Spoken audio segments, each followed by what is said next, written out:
Good afternoon, good afternoon, good afternoon. A very good afternoon to all. Nitesh, Moni, Rahul, Ashwini, Lucky, Tanvi, Sunny, Ayush, Gaurav, Mohammed, Love, Govind, Pawan, Prithvi, Rahul, Tanya, Shivam, Gauri, Nidhi, Shikha, Parul, Mayank, Deepti, Alok, Tina, Prithvi, Lakshita. A very good afternoon to all. क्या हाल है भाई आप लोगों के? बढ़िया, first class, शानदार जानदार, एकदम झकास। बेटा पी वाई क्यू के देखो 80 क्वेश्चन मैंने तुम्हें क्लास में करा दिए काउंटिंग फिगर के। ये नीचे वाली लाइट जला देना। 80 क्वेश्चन मैंने काउंटिंग फिगर के तुम्हें क्लास में करा दिए। 30 क्वेश्चन की पी वाई क्यू प्रैक्टिस करा दी। अब तुम बच्चे की जान लोगे क्या? तुम क्या चाह रहे हो एक महीने हम काउंटिंग फिगर चैप्टर ही पढ़ते रहे पूरा का पूरा? बेटा बाकी की जो पी वाई क्यूज हैं उसकी पीडीएफ मैंने आप लोगों को दे दी। वो शायद, ओ भाई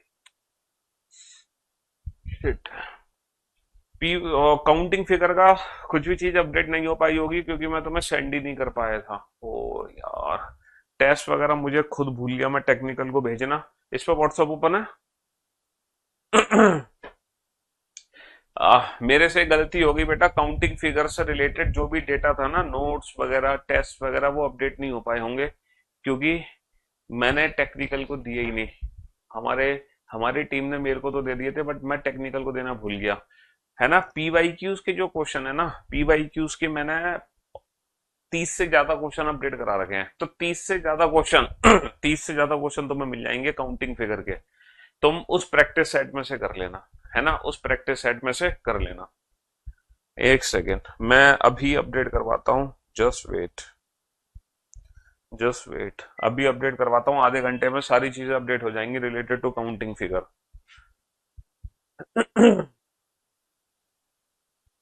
मैं खुद देना भूल गया यार। आज न्यू चैप्टर स्टार्ट होगा बेटा। आज नया चैप्टर स्टार्ट होगा और आज के चैप्टर का नाम है ब्लड रिलेशन, रक्त संबंध, खूनी रिश्ते।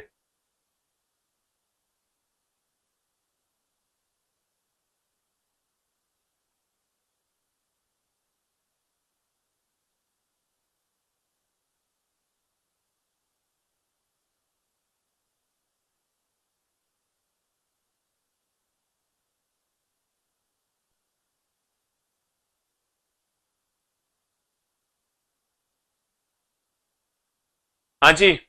तो मेरे दोस्तों, मेरे भाइयों, आज जो क्लास क्वेश्चन थे वो सर, जो 2025 में सीजीएल का एग्जाम होगा उसकी प्रिपरेशन, क्योंकि कोर्स तो अभी कंप्लीट नहीं हुआ है। अरे मेरे भाई वीओडी से कर लो तो मैं जल्दी कोर्स कंप्लीट करना है तो टेस्ट वगैरह भी डलवा दूंगा। वो मेरे से गलती हो गई, मैं ही अपनी टीम को देना भूल गया।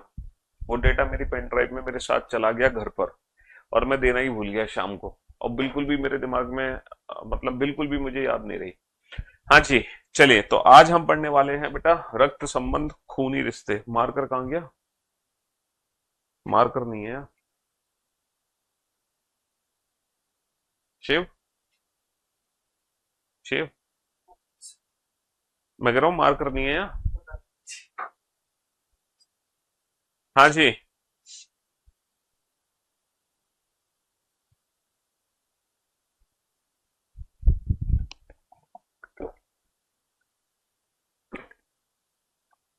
Where will updated notes? Updated notes तुम्हें नोट सेक्शन में मिलेंगे। आपका जो क्लास क्वेश्चन थे वो बहुत इजी थे बट पी वाई क्यू नहीं बन रहे हैं मुझसे। अच्छा, पी वाई क्यू नहीं बनना है? पी वाई क्यू मैंने कराए नहीं थे बेटा। 30 क्वेश्चन क्लास में नहीं कराए थे। 30 में से सिर्फ दो ऐसे क्वेश्चन थे जो तुमसे नहीं बने थे।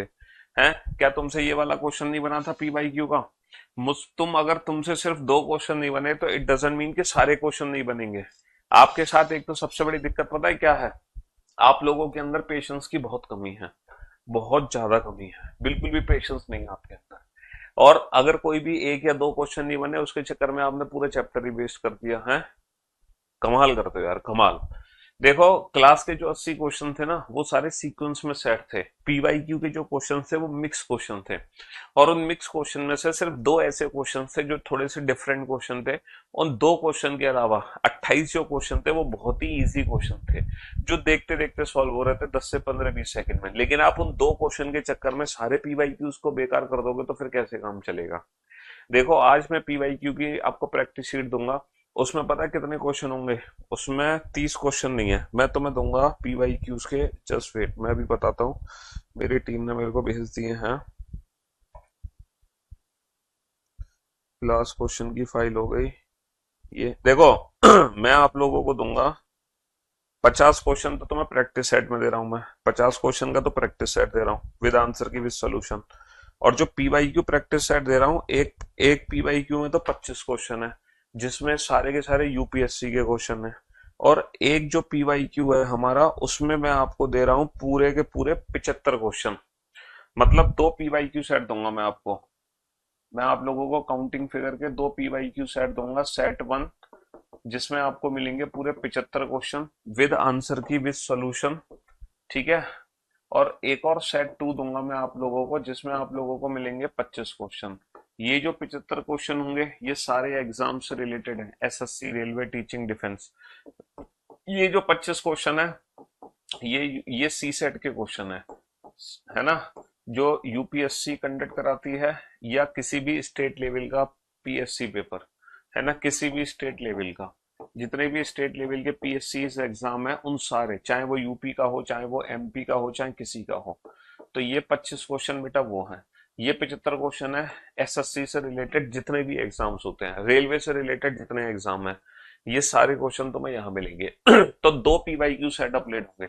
एक मैं आप लोगों को प्रैक्टिस सेट दूंगा, उस प्रैक्टिस सेट में 50 क्वेश्चन है। एक मैं आप लोगों को क्लास क्वेश्चन की फाइल दे रहा हूं जिसमें पूरे 80 क्वेश्चन है विदाउट आंसर की, विदाउट सोल्यूशन। ये विद आंसर की विद सोल्यूशन है। एक मैं आप लोगों का टेस्ट ले रहा हूं, और वो जो टेस्ट है मैं आप लोगों को बता दूं, टेस्ट में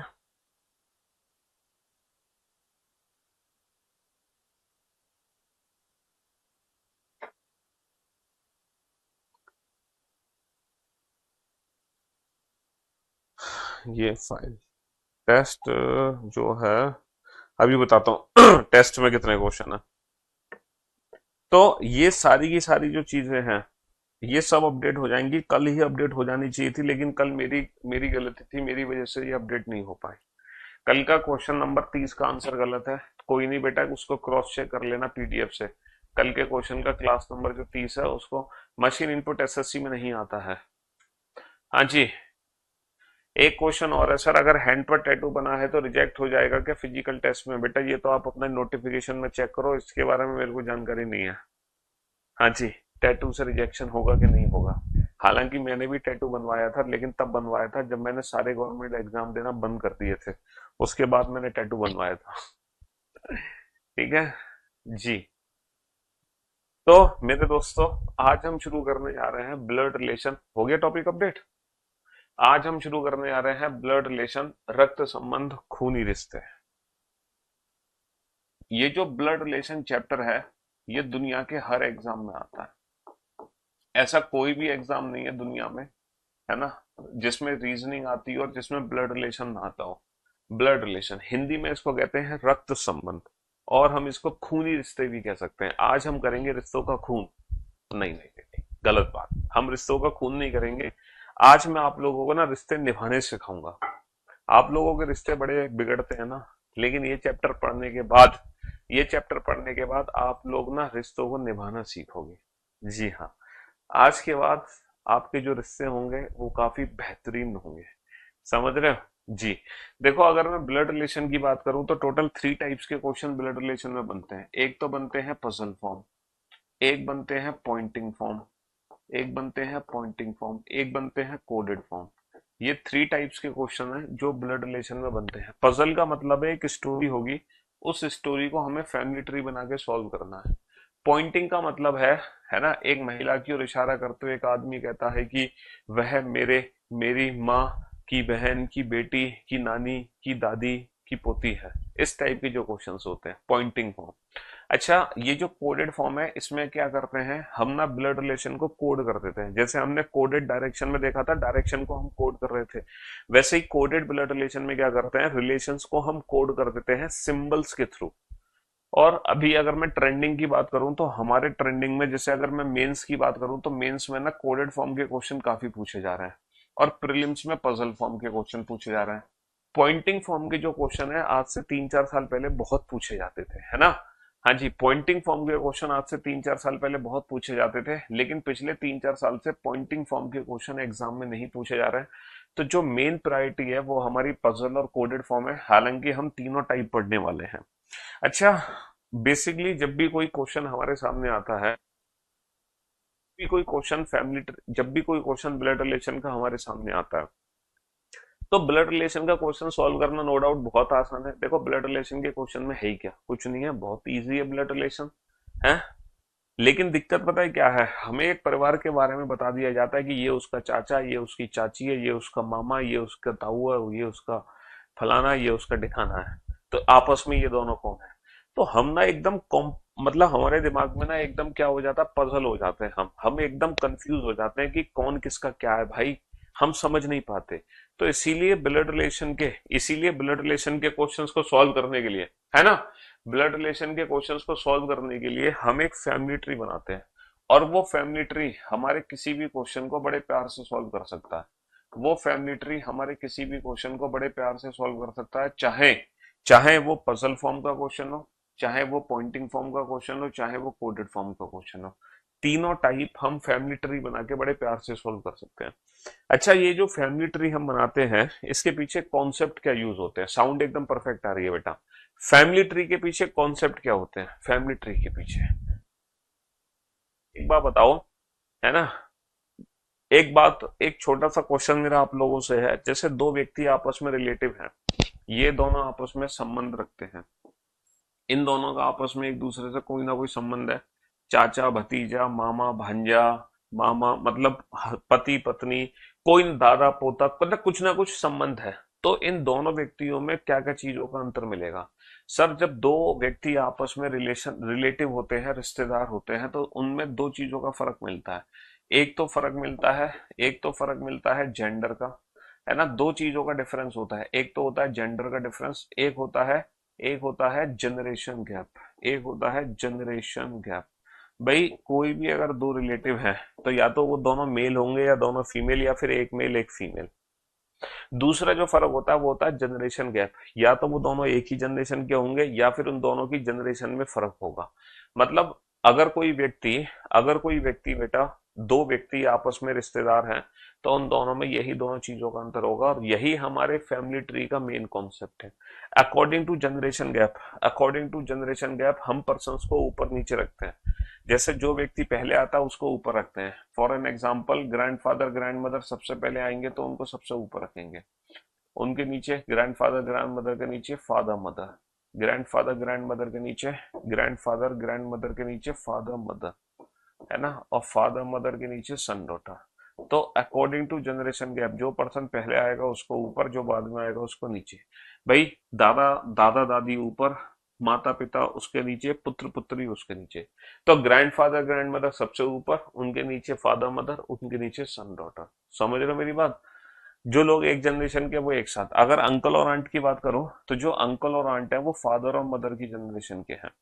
जो अंकल और आंट है वो भैया फादर और मदर की जनरेशन के हैं। तो जो लोग एक जनरेशन के हैं वो एक साथ आते हैं। अदरवाइज हम जनरेशन गैप रिप्रेजेंट करते हैं। अच्छा, अकॉर्डिंग टू जेंडर, अगर कोई भी कैंडिडेट हमारा मेल है तो उसको रिप्रेजेंट करेंगे ट्राइंगल से। और अगर कोई कैंडिडेट हमारी फीमेल है तो उसको रिप्रेजेंट करेंगे सर्कल से। अकॉर्डिंग टू जेंडर अगर कोई पुरुष है तो उसको हम त्रिभुज में बंद कर देंगे, और अगर कोई महिला है तो उसको हम सर्कल में बंद कर देंगे। Triangle for male, circle for female. अच्छा, अब ये फैमिली ट्री बेटा यूज कैसे होता है, फैमिली ट्री बनाते कैसे हैं? देखो फैमिली ट्री बनाने के तरीके दो हैं, एक तो जनरेशन गैप, दूसरा जेंडर। इन दोनों मेथड को यूज करते हैं फैमिली ट्री बनाने में।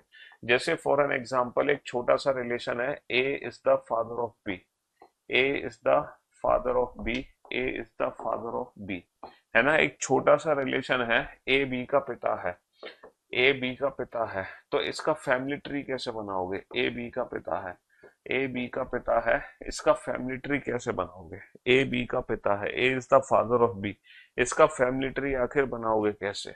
Sir, A is the father of B, according to generation gap, ये बताओ ऊपर किसको रखे हम, ए को ऊपर रखे या बी को, है ना। अकॉर्डिंग टू जनरेशन गैप हम पहले किसको रखें, ए को या बी को? सर, अगर ए पिता है तो पहले ए आएगा बाद में बी आएगा, तो ए और बी के बीच में एक जनरेशन गैप है, तो ऊपर नीचे हमने रख दिया। अच्छा, हमें जेंडर किसका पता है, ए का या बी का? Sir, A is the father of B, A पिता है तो यानी कि ए पुरुष है, तो ए को हम बंद कर देंगे त्रिभुज के अंदर। तो ये जो छोटा सा फैमिली ट्री बना, ये जो छोटा सा फैमिली ट्री बना, ये रिप्रेजेंट करेगा आपको A is the father of B. अच्छा, who is B? Sir either son or daughter, either son or daughter, either son or daughter. अगर मैं पूछूं बी कौन है, तो बी, बी जो है ए का पुत्र भी हो सकता है और बी जो है ए की पुत्री भी हो सकती है। यहां पर हमें बी का जेंडर नहीं पता, लेकिन ए डेफिनेटली बी का पिता होगा। A is the father of B, A definitely B का पिता होगा। तो ये तरीका है फैमिली ट्री बनाने का। किसी भी रिलेशन को हम फैमिली ट्री में इस मेथड से कन्वर्ट कर सकते हैं।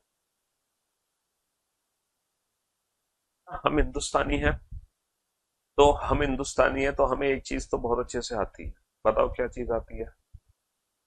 सर हमें सारे रिलेशंस पहले से पता है। क्या मुझे आप लोगों को ये बताने की जरूरत है कि पिता कौन होते हैं, चाचा कौन होते हैं, मामा कौन होते हैं, फूफा कौन होते हैं, मौसा जी कौन है, साला किसको कहते हैं, जीजा किसको कहते हैं, समधी किसको कहते हैं, समधन किसको कहते हैं? ये जितने भी रिश्ते हैं, ये जितने भी रिश्ते नाते हैं, आप सारे के सारे लोग पहले से जानते हो ना। देवरानी, जेठानी, ननन, है ना, ये सारे रिलेशंस आप लोगों को पहले से पता है। साडू, साडू किसको कहते हैं ये भी पता है ना आपको? साडू नहीं पता? साडू किसको कहते हैं? साडू बेटा दो, दो ऐसे व्यक्ति होते हैं जो एक ही दुकान से ठगे हुए होते हैं। दो ग्राहक जो एक ही दुकान से ठगे हुए लोग होते हैं, वो होते हैं साडू। साडू होते हैं मतलब दो बहनों के पति, मतलब अलग अलग। समझ रहे हो? हाँ जी। तो एक ही दुकान से ठगे हुए दो ग्राहकों को साडू कहते हैं। मौसा, मौसा जी, मौसी के हस्बैंड को मौसा जी कहते हैं। मौसी यानी कि जो मम्मी है उनकी जो बहन होंगी वो मौसी होती है, उनकी शादी होगी तो वो मौसा जी बनेंगे। बुआ, पापा की बहन को बुआ, उनकी शादी होगी तो बनेंगे फूफा। साला, जीजा, ये सारे रिलेशन सबको सब पता है, बहुत अच्छे से पता है। अगर मतलब किसी व्यक्ति को अगर ये रिश्ते नाते नहीं पता, अगर वाकई में आपको नहीं पता, ननन, देवरानी, जेठानी, है ना, साला, जीजा, समधी, समधन, साडू, मौसा, फूफा, बुआ, अगर आप लोग वास्तव में ये रिलेशन नहीं जानते हो, तो बेटा चुल्लू भर पानी लो और उसको पी लो और फिर मुर्गा बन जाओ चुल्लू भर पानी पी के। फिर तुम्हारे दिमाग की नसें खिलेंगी, तुम बेटा हिंदुस्तानी कहलाने लायक नहीं हो अगर तुम्हें रिलेशन ही नहीं आते तो। मतलब तुम हिंदुस्तान में रह रहे हो, तुम भारत में रह रहे हो, है, भारत की पहचान ही रिश्तों नातों से होती है। भारत में क्या कल्चर है? यही तो कल्चर है रिश्ते नातों का, और क्या है? विदेशों में तो कुछ होता ही नहीं है। है, विदेशों में रिलेशन होते हैं स्टेप फादर, स्टेप मदर, है, सौतेली माँ, सौतेला बाप, एक्सटर्नल मैरिटल अफेयर। विदेशों में तो ये रिलेशन होते हैं। तो ये जो फॉरेनर रिलेशन, ये जो फॉरेनर कल्चर है, ये जो विदेशी संबंध है, ये हमारे सिलेबस में नहीं है। हमारे सिलेबस में स्टेप फादर, स्टेप मदर का कोई कॉन्सेप्ट नहीं है। हमारे सिलेबस में एक ही बार शादी होगी, एक से ज्यादा शादियां नहीं होंगी हमारे सिलेबस में। ये सब सिलेबस के बाहर है। समझ रहे हो? हमारे सिलेबस के अकॉर्डिंग महिला की शादी पुरुष से ही हो सकती है और पुरुष की शादी महिला से ही हो सकती है। मिनिमम एक या दो क्वेश्चन आएंगे यार। बच्चे भाई में पढ़ना लिखना कुछ नहीं चाहते, फालतू के अपने आंसर्स चाहिए उनको, है। तो ये जितने भी रिलेशंस है ना, ये सब आउट ऑफ सिलेबस है। स्टेप फादर, स्टेप मदर, एक से ज्यादा शादी होना, हमारे सिलेबस में एक ही शादी होगी और महिला की शादी महिला से नहीं हो सकती हमारे सिलेबस में। पुरुष की शादी पुरुष से नहीं हो सकती हमारे सिलेबस में। महिला की शादी पुरुष से होगी, पुरुष की शादी महिला से। ये जो कानून है ना, महिला की शादी महिला से होना, पुरुष की शादी पुरुष से होना, ये अंधा कानून है। और ये अंधा कानून भी हमारे सिलेबस से बाहर है। अगर आपको कोई रिलेशन नहीं आता है तो उस रिलेशन को समझाने में आपकी मम्मी आपकी मदद करेंगी। तो यहाँ पर आप अपनी मम्मी को अपनी टीचर बनाओ और उनसे पूछो मम्मी से कि मम्मी, देवरानी किसको कहते हैं, जेठानी किसको कहते हैं, साला किसको कहते हैं, साली किसको कहते हैं, जीजा किसको कहते हैं, समधी किसको कहते हैं, समधन किसको कहते हैं। ये आपकी मम्मी आपको मदद करेंगी ये रिलेशन समझाने में। इसमें मैं आपकी कोई हेल्प नहीं करूंगा। समझ रहे हो? हाँ जी। साली की, साली की बहन को क्या कहेंगे सर? साली की बहन को मतलब भाई की साली की बहन को क्या कहेंगे? हैं, तुम भाई की साली की बहन को क्या बनाना चाह रहे हो? तुम्हारे दिल में क्या है ये बताओ, तुम्हारे मन में क्या है? भाई की साली की बहन तुम्हारी बहन होगी। हाँ जी। चलिए, तो हाँ जी, ये सेठानी सेठ जी, ये रिलेशन हमारे सिलेबस में नहीं है। A is the father of B, तो किसी भी रिलेशन को हम फैमिली ट्री से बड़े प्यार से इस तरीके से रिप्रेजेंट कर सकते हैं। अब मैं यहाँ पे कुछ रिलेशन लिख रहा हूँ, बताना फटाफट से मैं उनको कैसे आप लोग कैसे रिप्रेजेंट करोगे। जल्दी से आप लोग ये रिलेशंस नोट डाउन कर लो। A is the mother of B, A is the mother of B. फटाफट से फैमिली ट्री बनाओ बेटा, बेसिक सा फैमिली ट्री बनेगा, जल्दी से बना लो।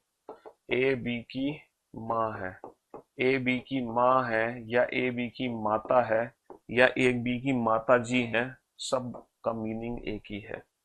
ठीक है, A is a son of B, A is a son of B, A B का पुत्र है।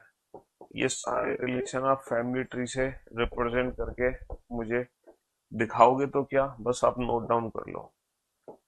A is a daughter of B, A is a daughter of B. हाँ जी, ए बी की पुत्री है, ए बी की पुत्री है, बना लो। हाँ जी,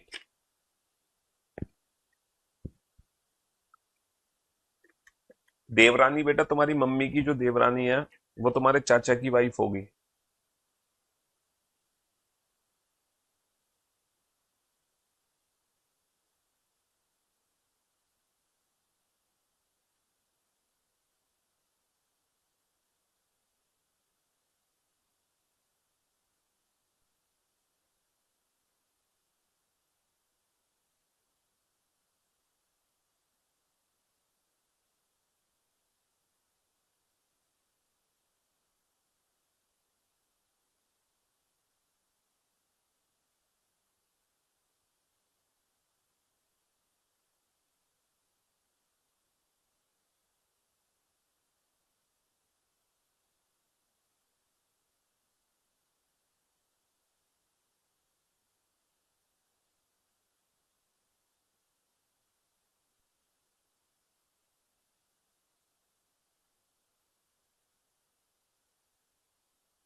ही, चलिए साहब, बना लिए, सबके फैमिली ट्री बना लिए तुमने। ए बी की माँ है बेटा, ऊपर किसको रखेंगे हम, ए को, नीचे किसको रखेंगे, बी को, क्योंकि माँ पहले आएगी। अब माँ है तो उसको सर्कल में बंद कर दो। लेकिन यहाँ पर बी कौन है सर्वर, बी या तो बेटा है या बेटी, लेकिन डेफिनेटली ए माँ है। A is a son of B, A B का पुत्र है। ए किसका पुत्र है, बी का, तो इस बार ऊपर बी को रखेंगे, नीचे ए को।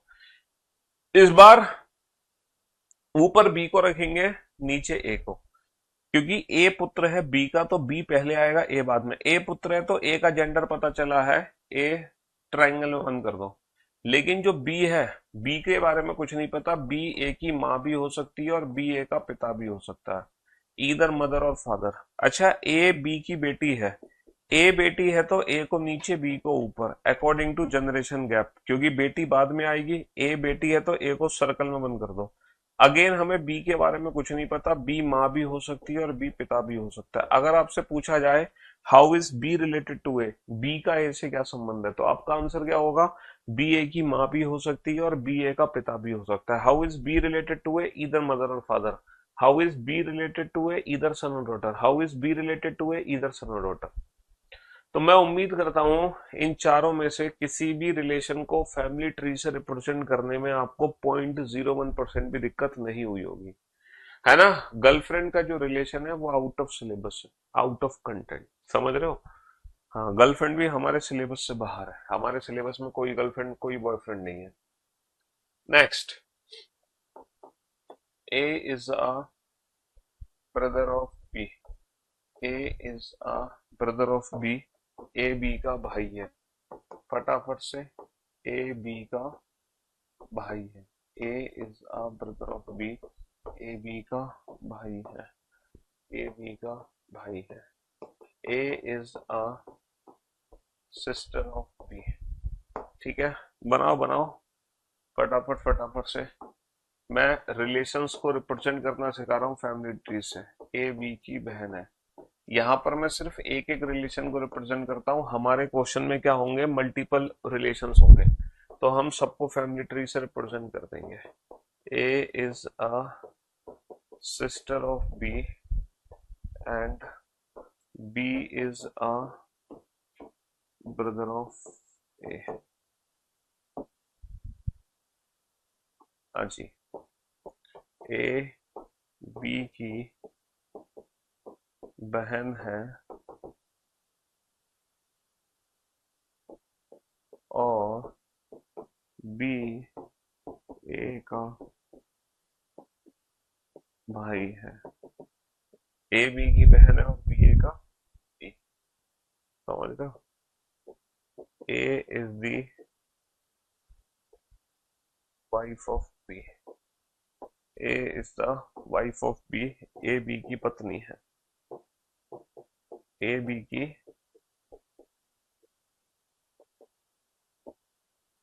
जल्दी से बनाओ फटाफट से सारे रिलेशंस को। हाँ जी। There is no practice set and it available in live है, so I request to sir can you available P Y को। अरे यार मैंने बोला तो था, मेरे प्रभु मुझे माफ कर दो, मेरे से गलती हो गई। कल की काउंटिंग फिगर की PDF, practice set, P Y Q practice set, test, वो सब मैं कल अपलोड कराना भूल गया था। मैंने अपनी मेरी पेन ड्राइव में सारा डेटा मेरे घर चला गया, मुझे अपने टेक्निकल को देने का याद ही नहीं था। टीम ने मुझे दे दिया, मैंने क्रॉस चेक कर लिया, लेकिन मैं टेक्निकल को नहीं दे पाया अपलोड कराने के लिए। वो मुझसे गलती हो गई थी, है ना। सर मैंने पहले फलाने सर की क्लास ली थी तो अल्फाबेटिकल सीरीज नहीं बन रहे थे, तो कुछ क्वेश्चन नहीं बन रहे थे। आपकी क्लास ली वीओडी से तो सारे सवाल बन रहे हैं। Love you sir, you are the. देखो अच्छी बात है, ये बढ़िया बात है। हम्म,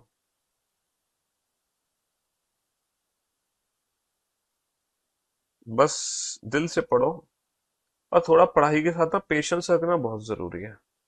अगर आप पेशेंस नहीं रखोगे ना तो चीजें बेहतर नहीं होंगी।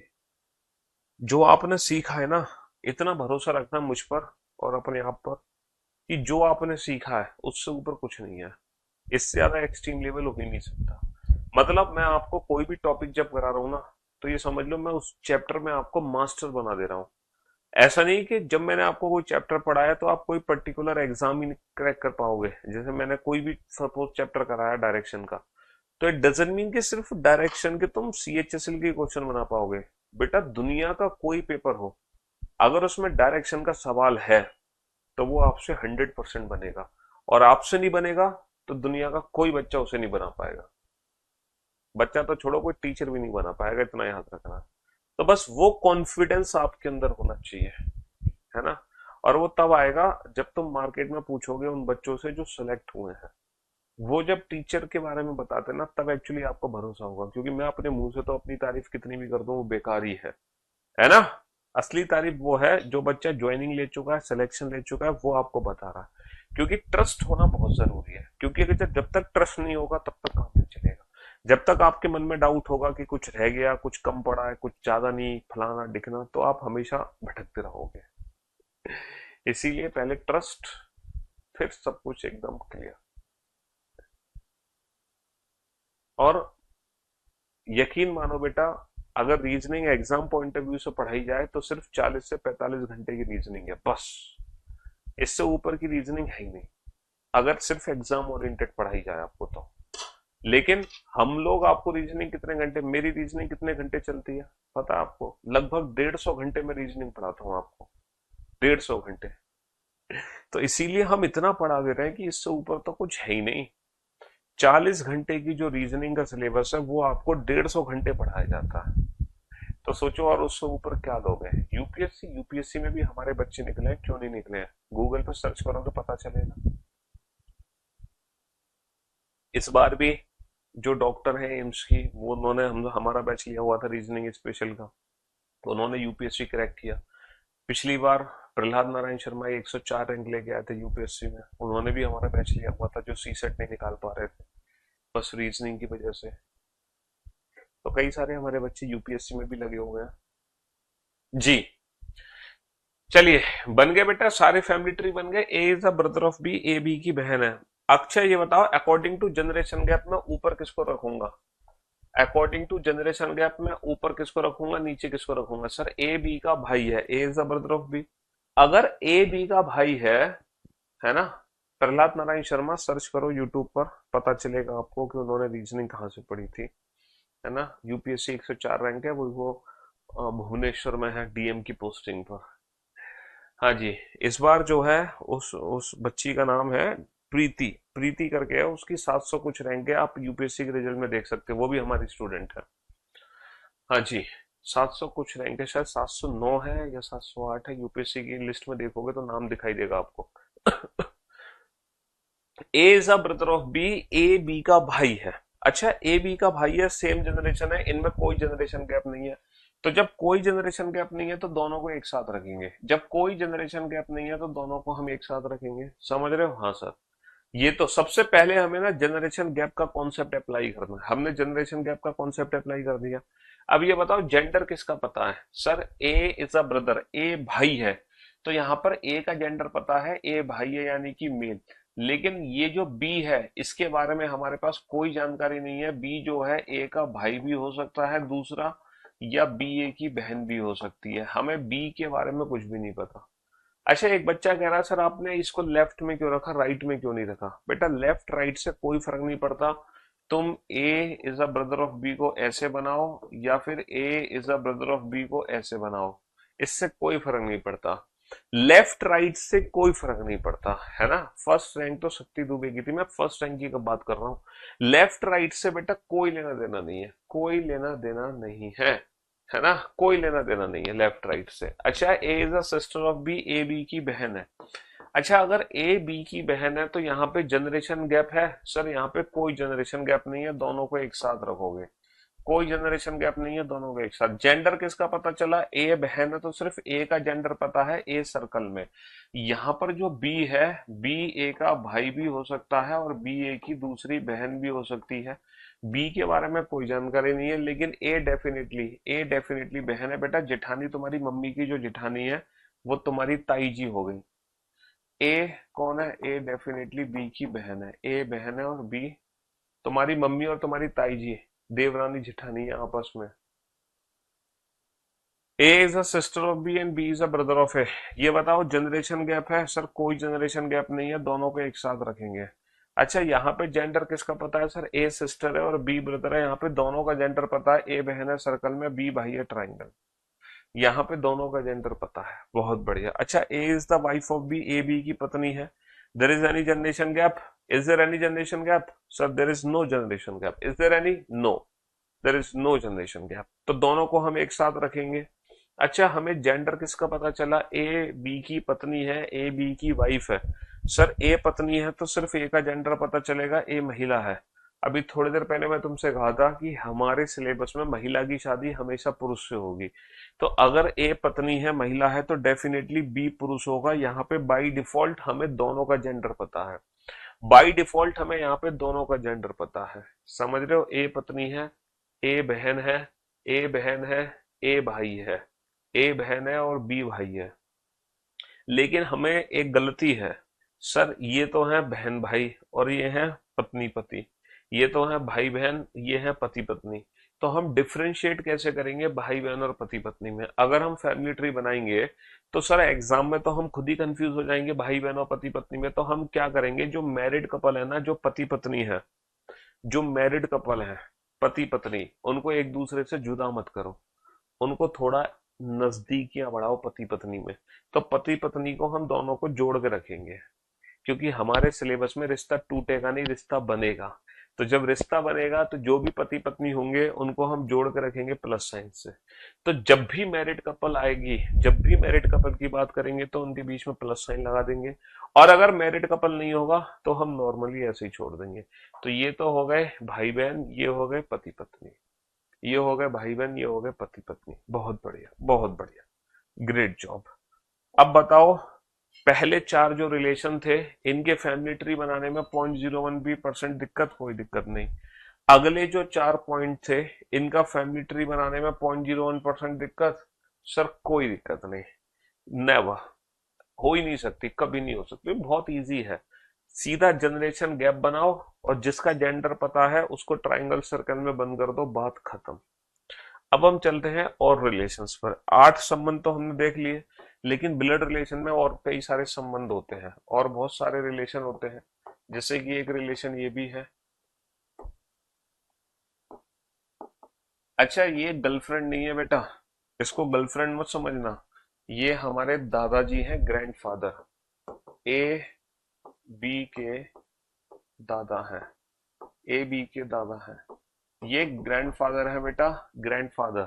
ये गर्लफ्रेंड नहीं है, गर्लफ्रेंड तो आउट ऑफ सिलेबस है। ए बी का दादा, ए बी का दादा है। A is the grandfather of B, A is the maternal grandfather of B. Maternal word use होता है बेसिकली जो संबंध हमारी माँ की तरफ से होते हैं।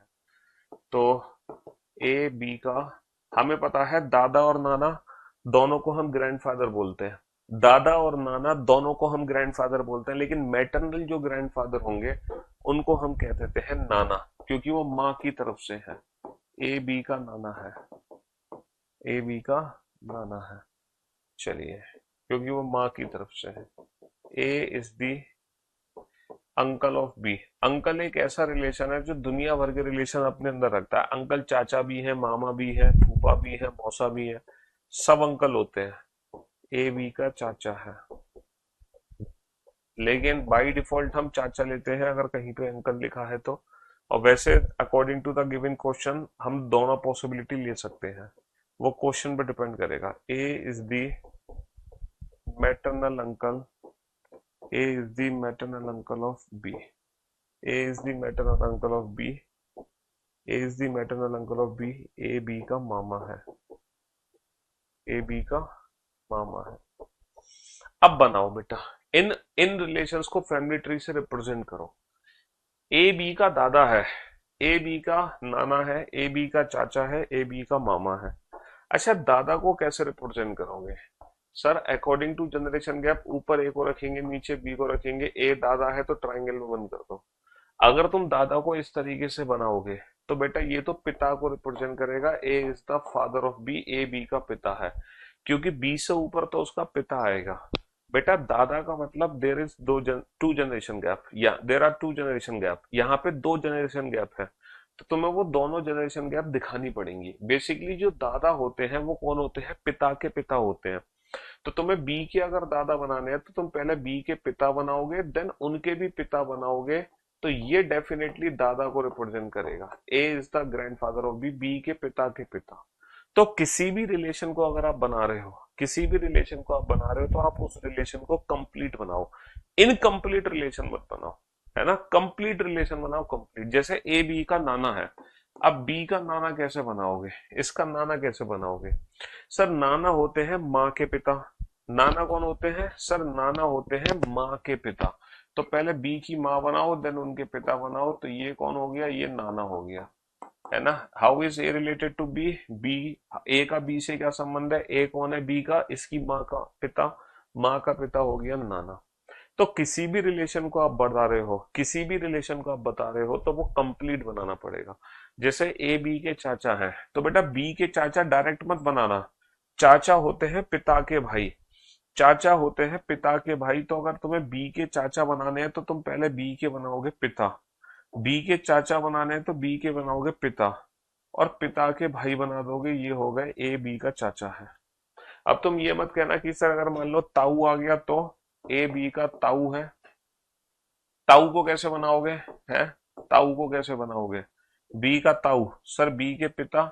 सर चाचा तो होते हैं पिता के छोटे भाई, ताऊ होते हैं पिता के बड़े भाई, तो ताऊ के लिए बड़ा ट्रायंगल बना देंगे, ये ताऊ हो जाएगा, छोटा ट्रायंगल चाचा हो जाएगा। देखो, जो ट्रायंगल का साइज है ना, जो ट्रायंगल का साइज है वो उम्र के हिसाब से कम ज्यादा मत करना, फिर तो परदादा के लिए तो इतना बड़ा त्रिभुज बना दोगे तुम। तो बेसिकली चाचा हो या ताऊ हो, दोनों का मीनिंग एक है, और हमारे सिलेबस में चाचा ताऊ एक ही चीज है, अंकल। तो इसीलिए ऐसा नहीं कि ताऊ वर्ड अलग से, ताऊ वर्ड हमारे सिलेबस में यूज ही नहीं होता, हमारे सिलेबस में सिर्फ चाचा वर्ड ही यूज होता है। भाई के पिता को हमेशा चाचा कहोगे, चाहे छोटा हो चाहे बड़ा हो, भाई का पिता। हमारे सिलेबस में सिर्फ एक ही वर्ड है उनके लिए, ताऊ, है ना।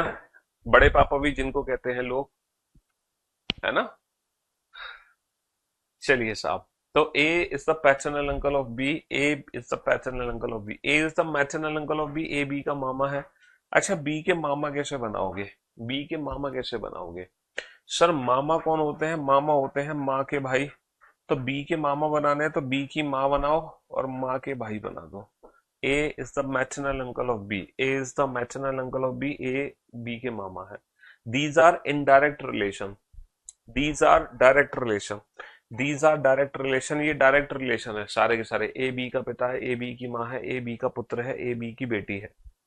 These are direct relations. A B का भाई है, ए बी की बहन है, ए बहन बी भाई, ए पत्नी बी पति। But these are indirect relation.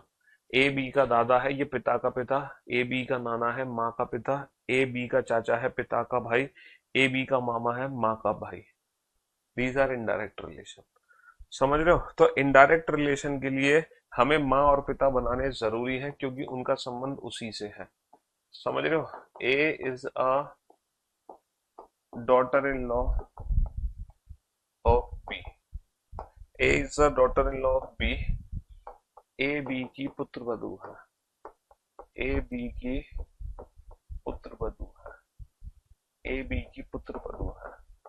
ठीक है, ए बी की पुत्र वधू है। A is a son in law of B, A is a son in law of B, A B का दामाद है, ए बी का, ए बी का दामाद है, A is a son in law of B.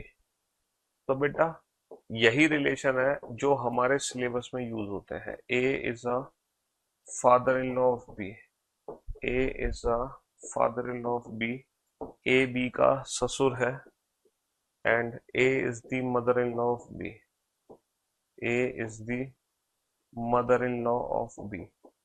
बस ये 16 रिलेशन है जो हमारे क्वेश्चन में यूज होने हैं, और इन 16 के 16 रिलेशन को मैंने फैमिली ट्री से रिप्रेजेंट करना सिखा दिया। इन 16 के 16 रिलेशन को हमने फैमिली ट्री से रिप्रेजेंट करना सीख लिया। ए बी का ससुर है, ए बी का ससुर है और ए बी की सास है, ए बी का दामाद है, ए बी की बहू है। ये सारे रिलेशंस को रिप्रेजेंट करो, है ना। हाँ जी। तो बेटा 8 रिलेशन तो डायरेक्ट रिलेशन है, 8 रिलेशन हमारे इनडायरेक्ट रिलेशन है, और ये 16 के 16 रिलेशन आप लोगों ने फैमिली ट्री से रिप्रेजेंट करना सीख लिए। 16 के 16 रिलेशन आप लोगों ने फैमिली ट्री से, मतलब ये 4 और बना लोगे,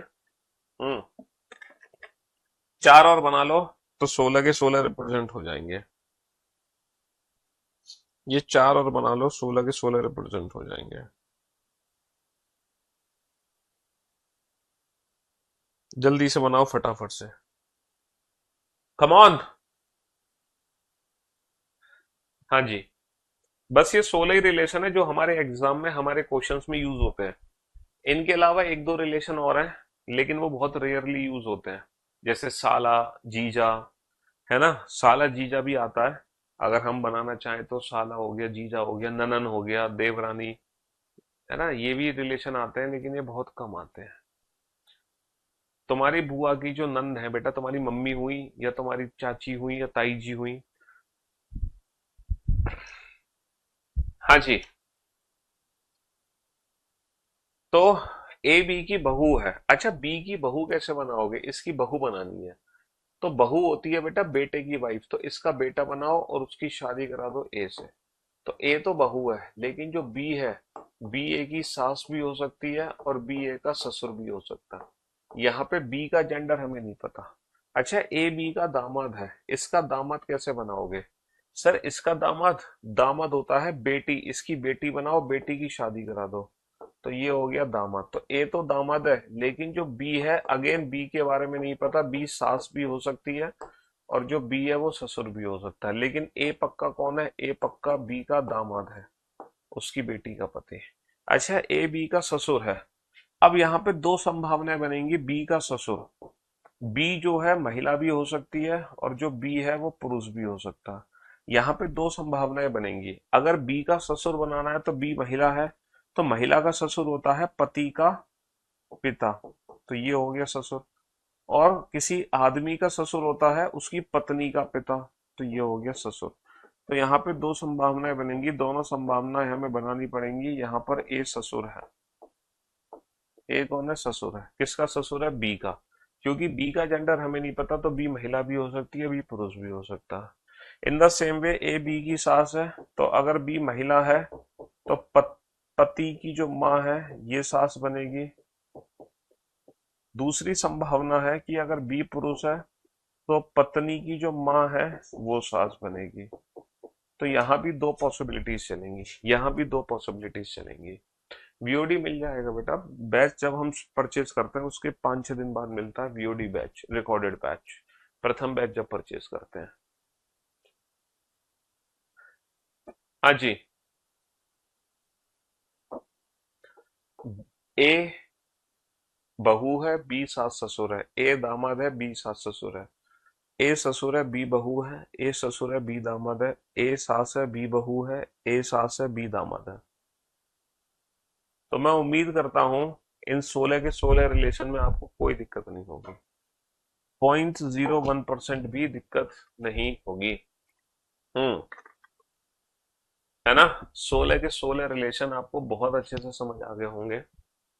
बेटा ए बी का ससुर है तो बी का जेंडर नहीं पता, तो जब तुम्हें बी का जेंडर नहीं पता तो बी की तुमने दोनों पॉसिबिलिटीज बना ली, बी को महिला भी बना लिया, बी को पुरुष भी बना लिया। चलो इस चैप्टर को शुरू करने से पहले, मतलब इसमें 3 टाइप है ना, पजल, पॉइंटिंग, कोडेड, तो इन तीनों टाइप में से कोई भी टाइप शुरू करने से पहले एक बहुत ही बेसिक सा फैमिली ट्री बना रहा हूं मैं, बहुत बेसिक सा। और उनके बीच में आप लोगों से संबंध पूछूंगा कि बताओ इनके बीच में संबंध क्या क्या है ना? बहुत बेसिक सा फैमिली ट्री बना रहा हूं, बहुत बेसिक सा फैमिली ट्री। ये एक बहुत ही बेसिक सा फैमिली ट्री है 6 लोगों का, P Q R S T U. अब मैं आप लोगों से कुछ क्वेश्चन पूछूंगा। ये 6 लोगों का फैमिली ट्री है। इन 6 लोगों के फैमिली ट्री के हिसाब से कुछ क्वेश्चन बताओ मुझे, तब मुझे पता चलेगा कि हाँ आप लोग फैमिली ट्री बनाने के बाद उनके बीच में संबंध भी बता पाओगे कि नहीं बता पाओगे। पहला क्वेश्चन है, how is how is T related to R? How is T related to R? T का आर से क्या संबंध है? टी का आर से क्या संबंध है? या फिर टी आर का कौन है, या टी आर से किस प्रकार संबंधित है? समझ रहे हो?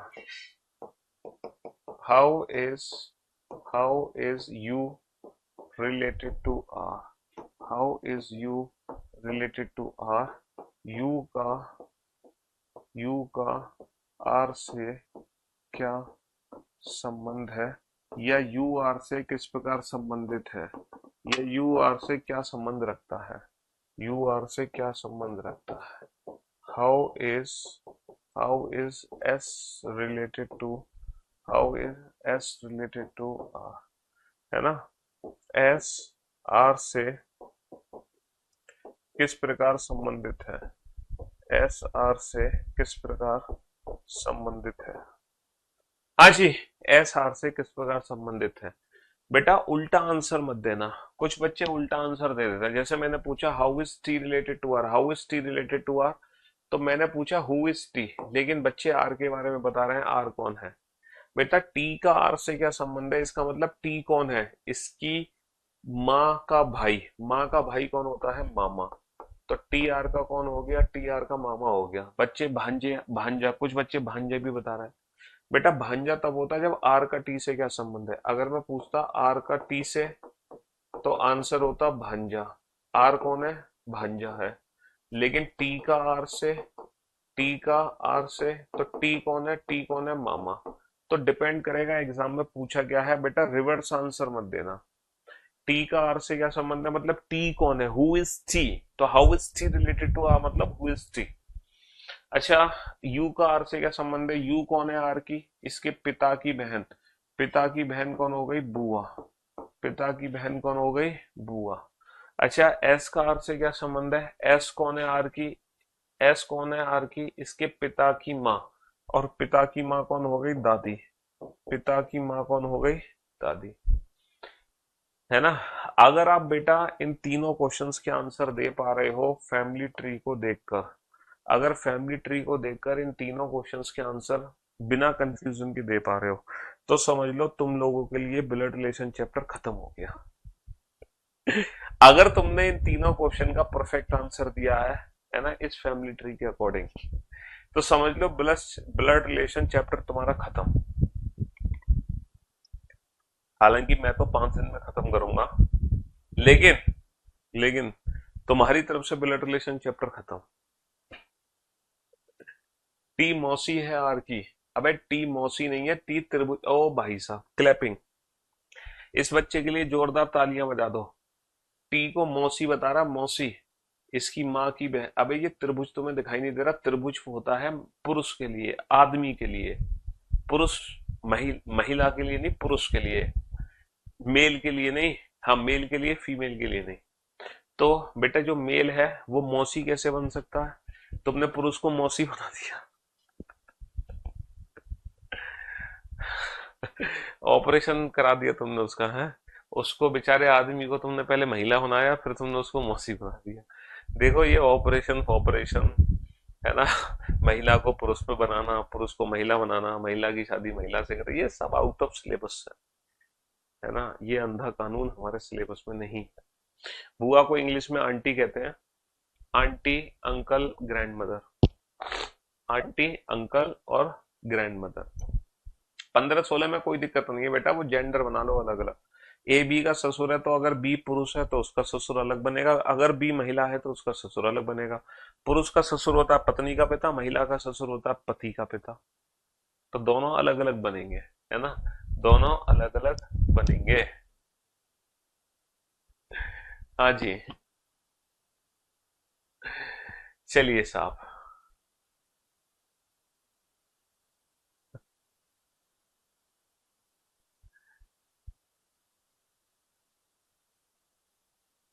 मेरी ख्याल से, अच्छा क्वेश्चन तो मैं कल शुरू करूंगा तुम्हारे पीडीएफ से। पीडीएफ के क्वेश्चन तो कल शुरू करूंगा, अभी फिलहाल एक बेसिक सा क्वेश्चन ऐसे ही आप लोगों से पूछ लेता हूँ।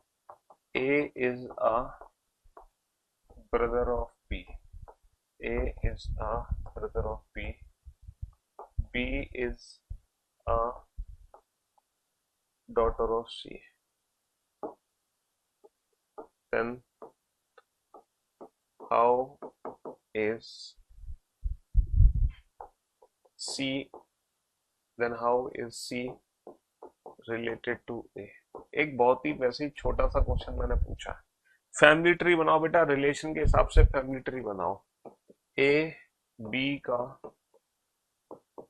ए बी का भाई है, बी सी की पुत्री है, तब सी का, then how is C related to A, then C का ए से क्या संबंध होगा? तब सी का ए से क्या संबंध है? बहुत ही बेसिक सा है, बहुत ही बेसिक सा फैमिली ट्री है।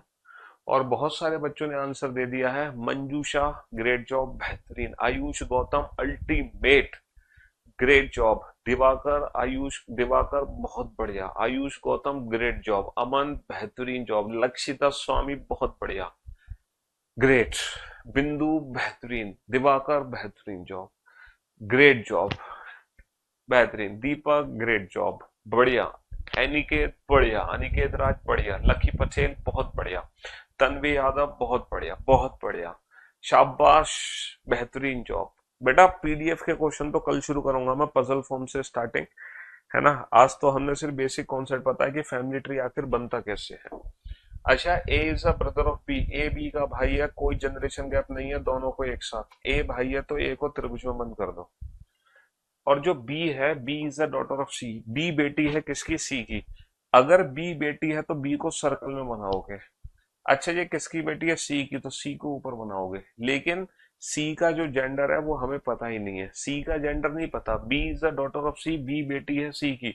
यहाँ पर सी के बारे में हमें कुछ नहीं पता, लेकिन जो सी है वो बी का या तो माँ है या बी का पिता है। अच्छा ये दोनों भाई बहन है और ये इनके माता पिता है, तो then how is C related to A, तो सी का ए से क्या संबंध है। तो बेटा ये जो सी है ये ए का कौन है, या तो सी ए की माँ है या फिर सी ए का पिता है।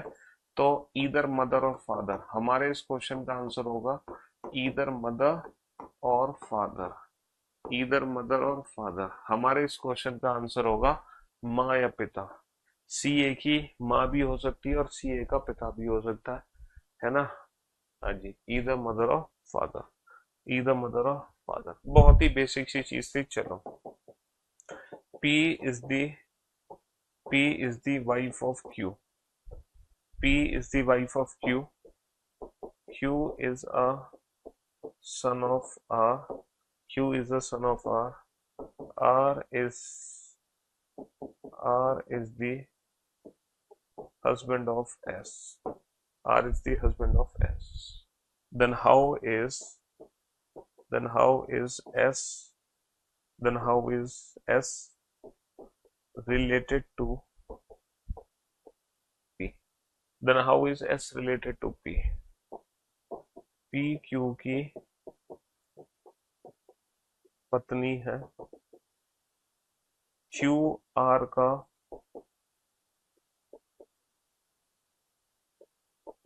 पुत्र है, R S का